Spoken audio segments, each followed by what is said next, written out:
Bank बंद होते ही आदित्य अपनी कार से घर की तरफ आ रहा था।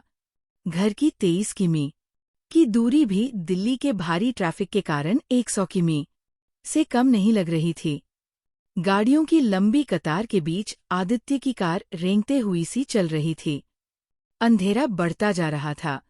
दूसरी साइड के गाड़ियों की तेज रोशनी बहुत परेशान कर रही थी। जैसे ही आदित्य ने दक्षिणी पश्चिमी दिल्ली में प्रवेश किया, सारा ट्रैफिक लगभग खत्म हो चला था। सड़क लगभग सुनसान ही थी। आदित्य गाड़ी की रफ्तार बढ़ाकर जल्द से जल्द घर पहुंचने की कोशिश में था। सहसा रास्ते के किनारे पड़ी हुई एक लड़की देखकर वो ठिठक जाता है।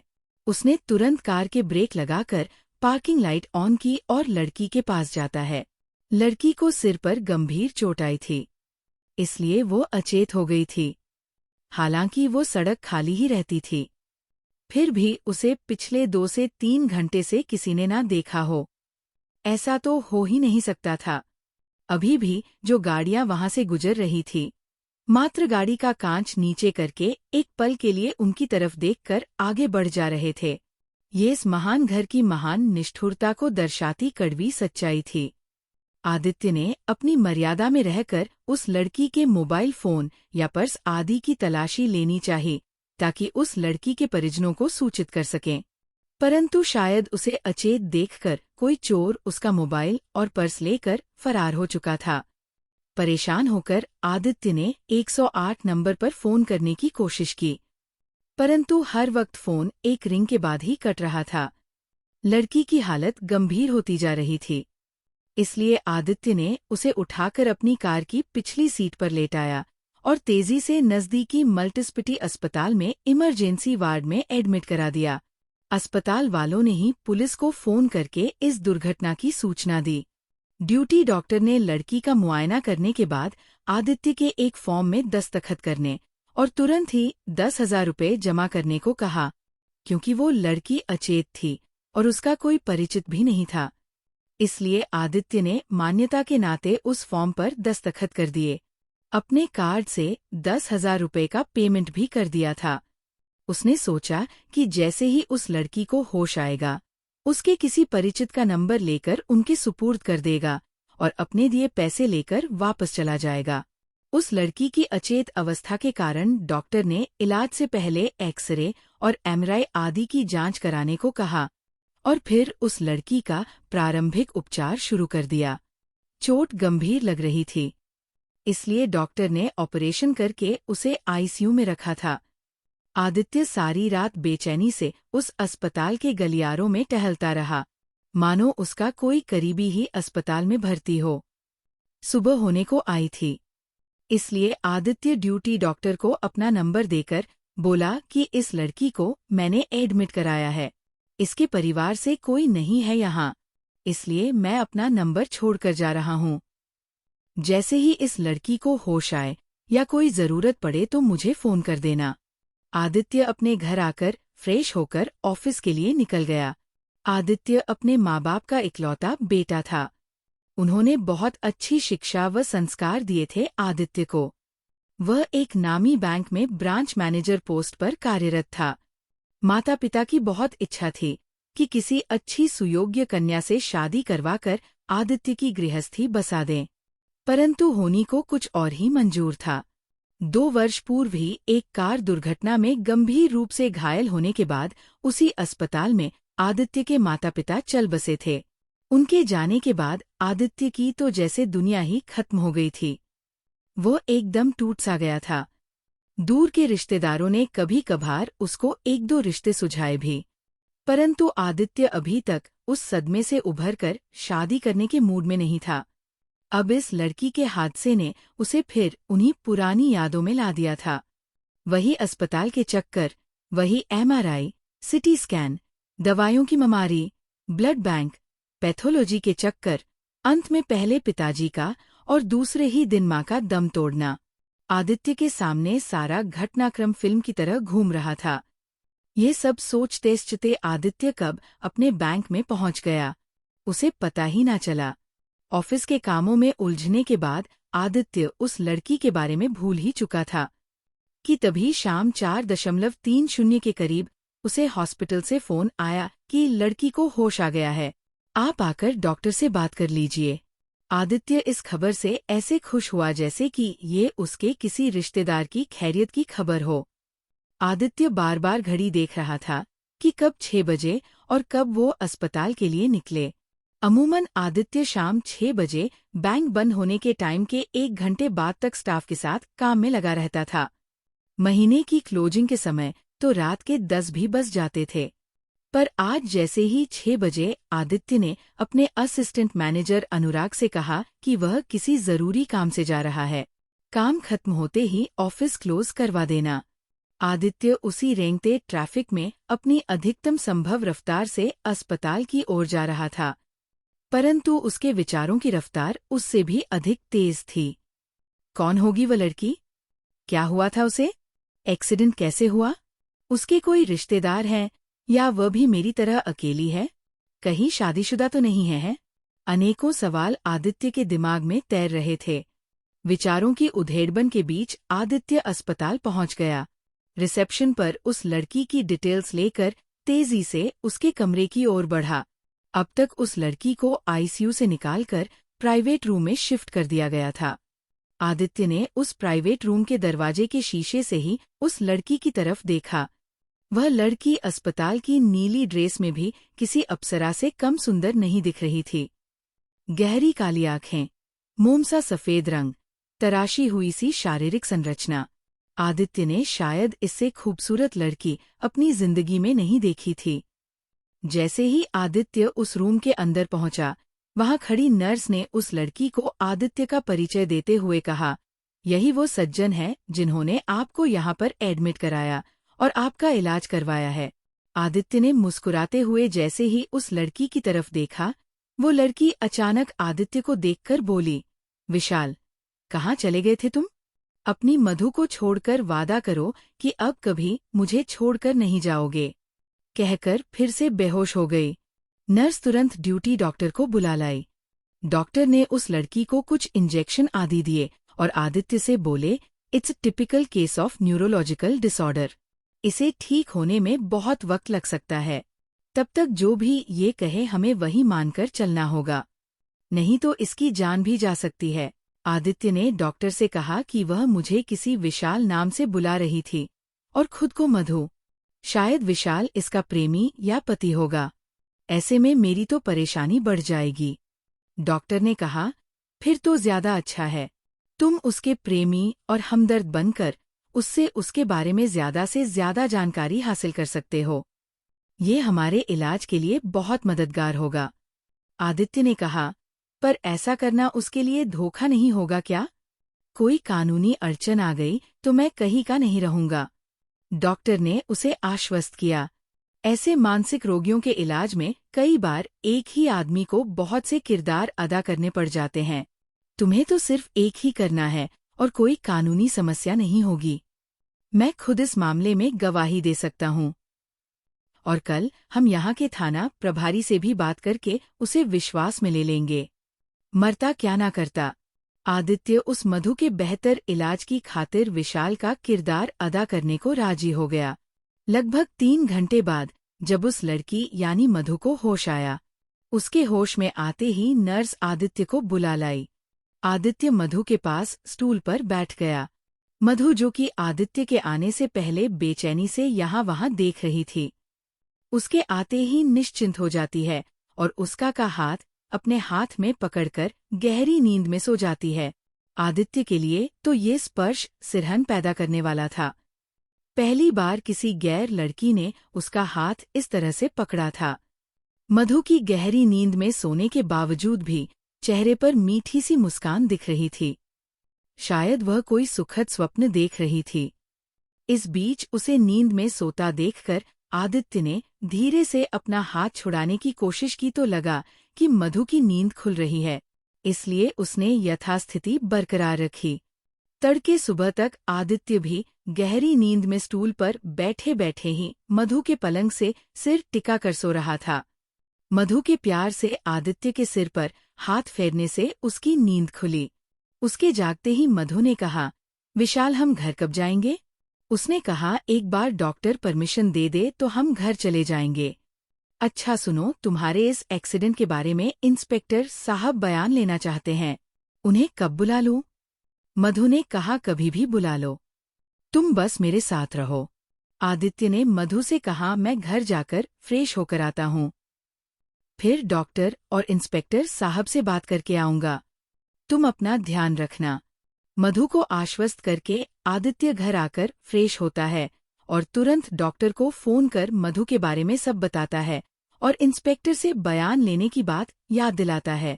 डॉक्टर उस इंस्पेक्टर से बात करके कंफर्म करता है कि सुबह 9:00 बजे ही बयान देकर आप अपने ऑफिस निकल जाना। विशाल यानी आदित्य 8:45 को ही अस्पताल पहुंच जाता है, जहां डॉक्टर और इंस्पेक्टर आपस में मधु के केस के बारे में ही बात कर रहे होते हैं। आदित्य को देखते ही डॉक्टर उसे इंस्पेक्टर से परिचय कराते हैं। इंस्पेक्टर भी उसे कहता है कि यदि आपके थोड़ा ड्रामा करने से कोई बच सकता है तो फिर हर्ज ही क्या है। बस जो भी करे कानूनी मर्यादाओं में ही रहकर करें तो हमें कोई आपत्ति नहीं है। चलिए अब उसका बयान ले लेते हैं। डॉक्टर, इंस्पेक्टर, महिला पुलिसकर्मी और आदित्य यानी विशाल उस प्राइवेट रूम में जाते हैं। उस वक्त मधु सो रही थी, इसलिए वह महिला पुलिसकर्मी पहले अंदर आकर मधु को उठाती है और बयान देने के लिए कहती है। तो मधु कहती है कि पहले उसके पति विशाल को आने दीजिए, फिर मैं बयान दूंगी। इंस्पेक्टर, आदित्य और डॉक्टर अंदर आते हैं। डॉक्टर और आदित्य दोनों ही मधु को बयान देने को कहते हैं। पूछते हैं कि एक्सीडेंट कैसे हुआ, किसी ने जानबूझकर टक्कर मारी क्या? पूरी घटना का विवरण विस्तार से दीजिए।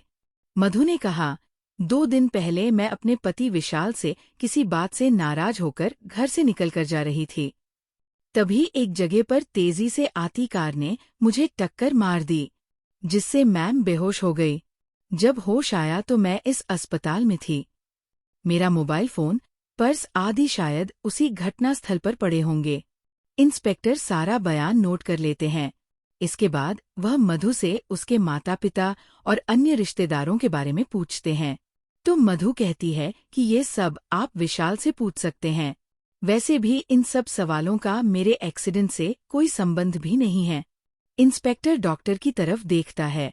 डॉक्टर उसे शांत रहने का इशारा करता है और उसके साथ कमरे से बाहर आ जाता है और कहता है कि अगर उसे कुछ भी याद नहीं है तो हम जबरदस्ती नहीं कर सकते जवाब देने के लिए।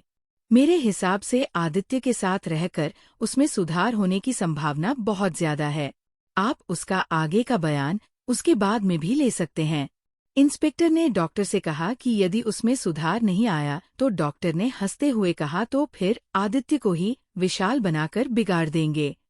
वैसे भी तो वह अपने माता पिता के जाने के बाद से ही अकेले डिप्रेशन का शिकार हो रहा था। डॉक्टर की बात सुनकर इंस्पेक्टर ठहाका लगाते हुए चला गया। इधर मधु ने विशाल से कहा, डॉक्टर साहब से पूछिए ना हम घर कब जा सकते हैं। तभी डॉक्टर वापस उस रूम तक आ जाते हैं और मधु से कहते हैं कि आज शाम को ही डिस्चार्ज कर दूंगा। बस तुम्हें जो दवाई लिखूंगा वो रोज समय पर लेते रहना। विशाल यानी आदित्य परेशान होकर डॉक्टर को देखता है।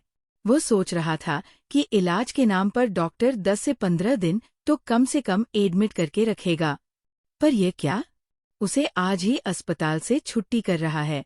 फिर तो मधु की सारी जिम्मेदारी उसे ही उठानी पड़ेगी। वह मधु से ये कहकर कि शाम को ऑफिस से आकर उसे घर ले जाएगा, अपने बैंक की ओर निकल गया। उसे समझ नहीं आ रहा था कि जब मधु की याददाश्त वापस आएगी तो वह और उसका पति विशाल मेरे बारे में क्या सोचेंगे। क्या मैं उसे धोखा दे रहा हूँ?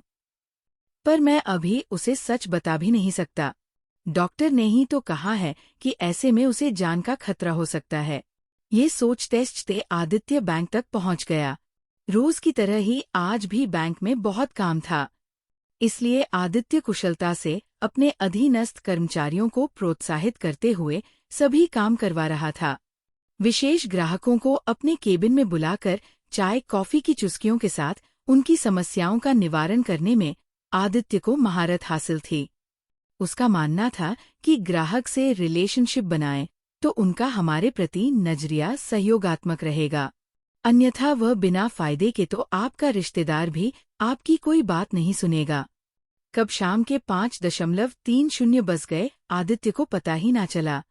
तभी उसके मोबाइल पर अस्पताल से फोन आया। फोन मधु का ही था। वो इतने अधिकार के साथ बोले जा रही थी कि आदित्य के आश्चर्य की सीमा ना रही।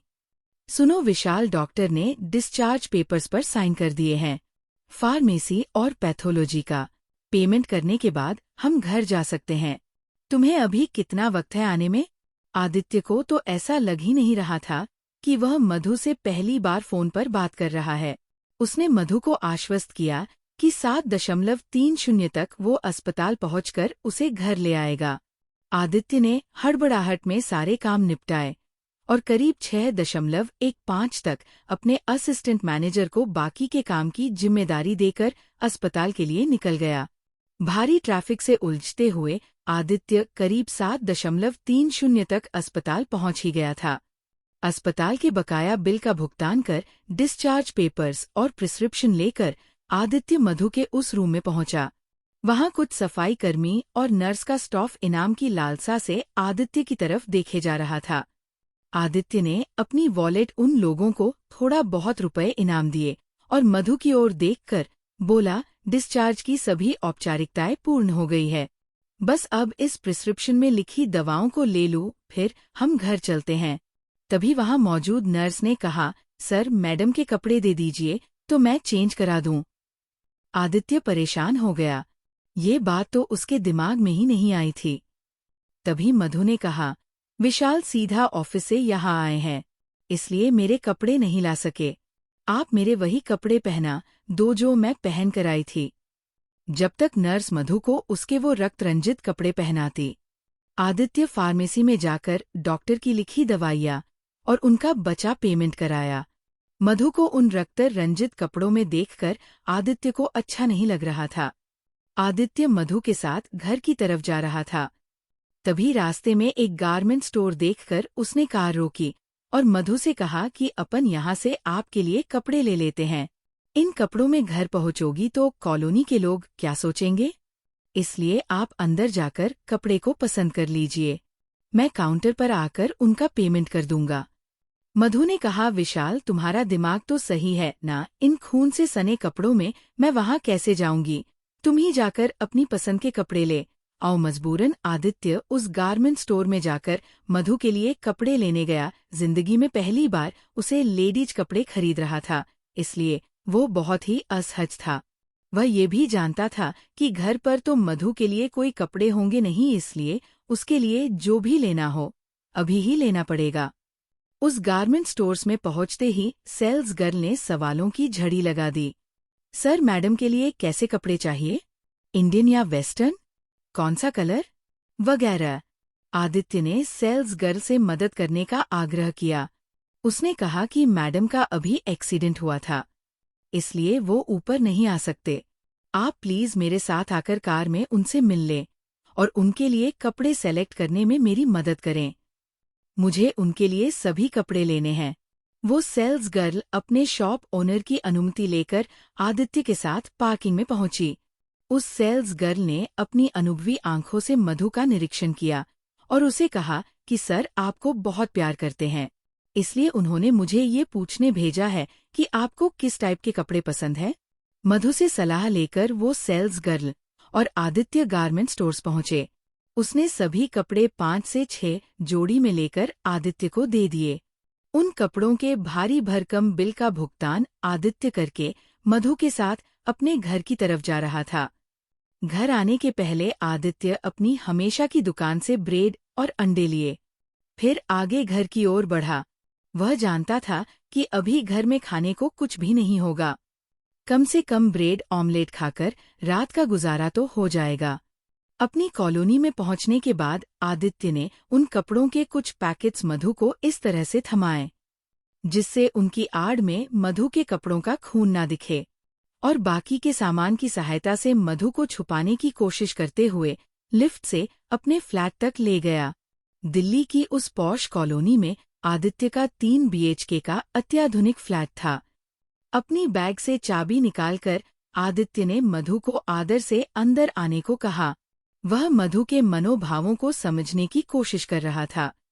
उसने मधु को कहा कि इन पैकेट्स में तुम्हारे सारे कपड़े हैं, तुम बाथरूम में जाकर नहाकर फ्रेश हो जाओ।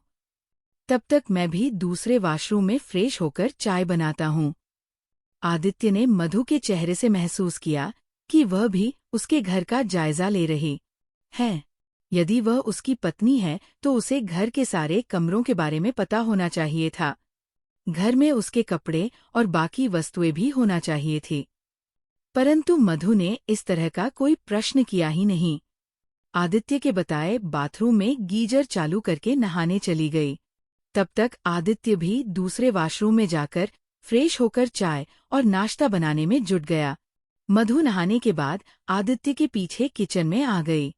खुले हुए गीले बालों में बहुत ही सुंदर लग रही थी मधु। आदित्य अपलक उसे देखता ही रह गया।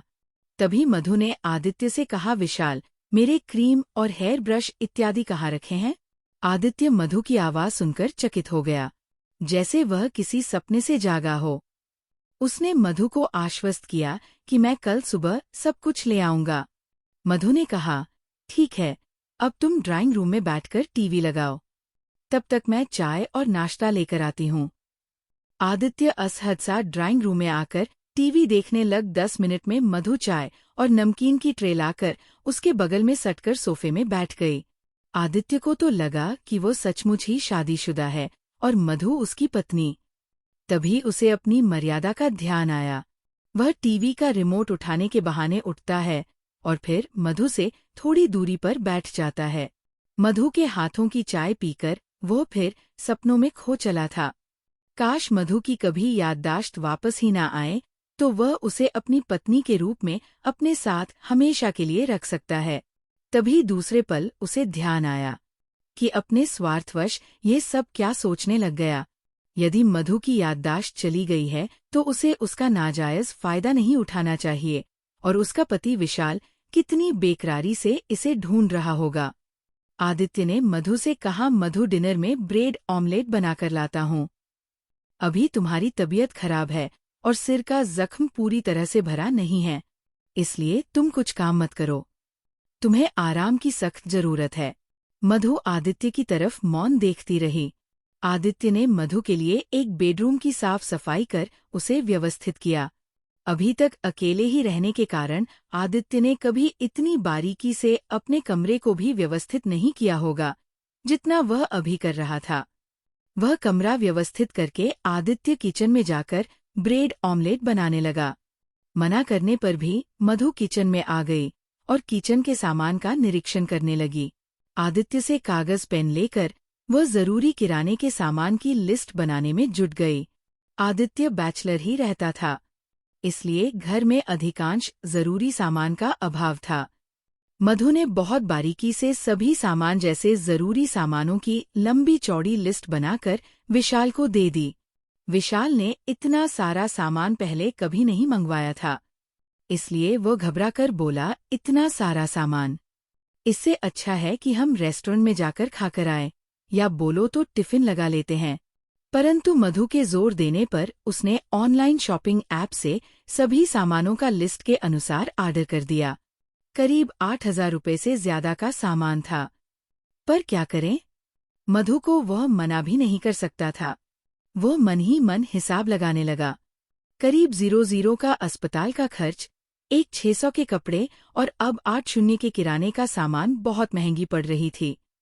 उसे ये दरिया दिली, परंतु फिर भी मधु का घर में सुखद साथ उसे बहुत अच्छा लग रहा था। मधु अभी टीवी देखने में व्यस्त थी तो आदित्य अपना लैपटॉप खोलकर कुछ कार्य निपटाने लगा।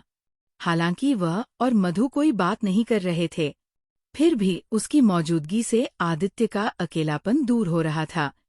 वरना माँ और पिताजी के जाने के बाद से तो उसे इस घर की सूनी दीवारों के साथ रहने की आदत हो गई थी। एक आध घंटे बाद जब आदित्य फ्री हुआ तो उसने मधु से कहा कि जब तक तुम्हारा जख्म नहीं भर जाता तुम उस बेडरूम में सोना, मैं बगल के बेडरूम में सोऊंगा। कुछ प्रॉब्लम लगे तो मुझे उठा देना। मधु ने एक फीकी मुस्कान के साथ आदित्य की तरफ देखा, मानो उसे उसका इस तरह अलग सोना रास ना आया हो। दोस्तों, क्या मधु की याददाश्त सच में गई है या फिर आदित्य के घर में रहने की उसकी कोई साजिश है? आपको क्या लगता है? कमेंट करके जरूर बताएं और इस कहानी का अगला पार्ट देखने के लिए चैनल को सब्सक्राइब करें।